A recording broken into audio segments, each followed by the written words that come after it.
जब मां के पेट में एक आत्मा प्रविष्ट होती है तब भी वो शरीर में प्रवेश हो रही है। बहुत छोटे शरीर में प्रवेश हो रही है, एटॉमिक बॉडी में प्रवेश हो रही है, लेकिन शरीर तो है।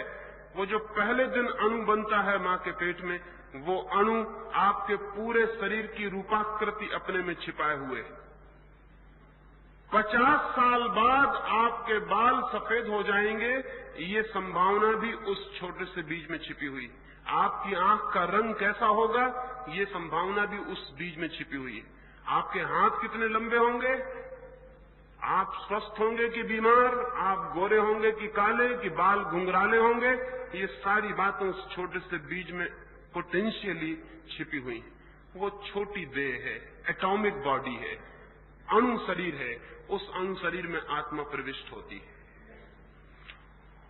उस अणु शरीर की जो संरचना है, उस अणु शरीर की जो स्थिति है, जो सिचुएशन है, उसके अनुकूल आत्मा उसमें प्रविष्ट होती है। और दुनिया में जो मनुष्य जाति का जीवन और चेतना रोज नीचे गिरती जा रही है, उसका एकमात्र कारण है कि दुनिया के दंपति श्रेष्ठ आत्माओं के जन्म लेने की सुविधा पैदा नहीं कर रहे।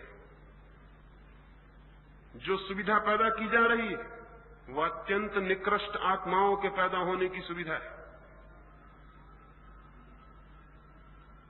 आदमी के मर जाने के बाद जरूरी नहीं है कि उस आत्मा को जल्दी ही जन्म लेने का अवसर मिल जाए।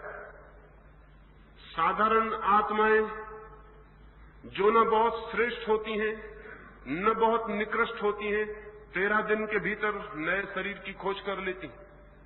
लेकिन बहुत निकृष्ट आत्माएं भी रुक जाती हैं, क्योंकि उतना निकृष्ट अवसर मिलना मुश्किल होता है।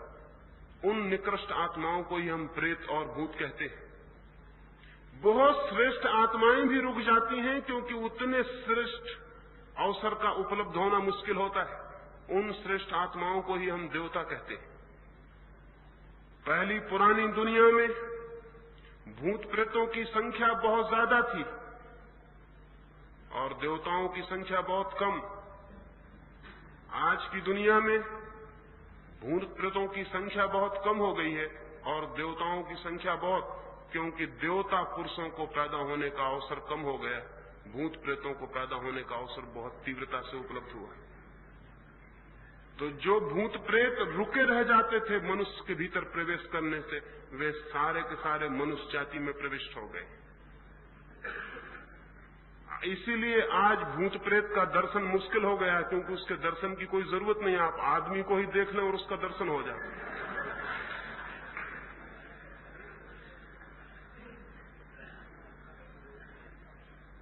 और देवता पर हमारा विश्वास कम हो गया, क्योंकि देव पुरुष ही जब दिखाई न पड़ते हों तो देवता पर विश्वास करना बहुत कठिन।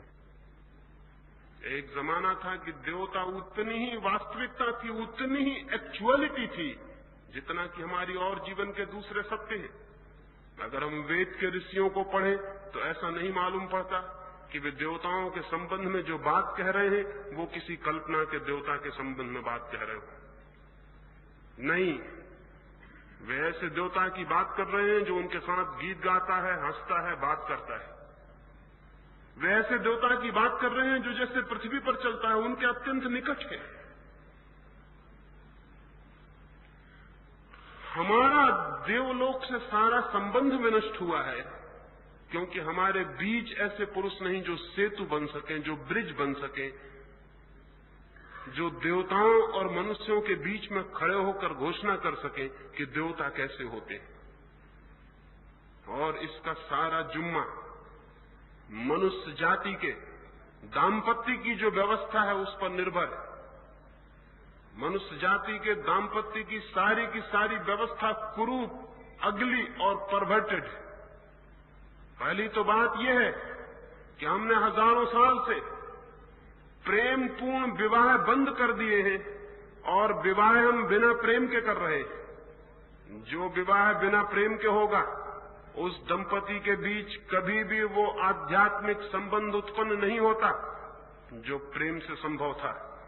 उन दोनों के बीच कभी भी वो हार्मनी, कभी भी वो एक रूपता और संगीत पैदा नहीं होता जो एक श्रेष्ठ आत्मा के जन्म के लिए जरूरी। उनका प्रेम केवल साथ रहने की वजह से पैदा हो गया साहचर्य होता है। उनके प्रेम में वो आत्मा का आंदोलन नहीं होता जो दो प्राणों को एक कर देता है। प्रेम के बिना जो बच्चे पैदा होते हैं पृथ्वी पर, वे बच्चे प्रेमपूर्ण नहीं हो सकते, वे देवता जैसे नहीं हो सकते।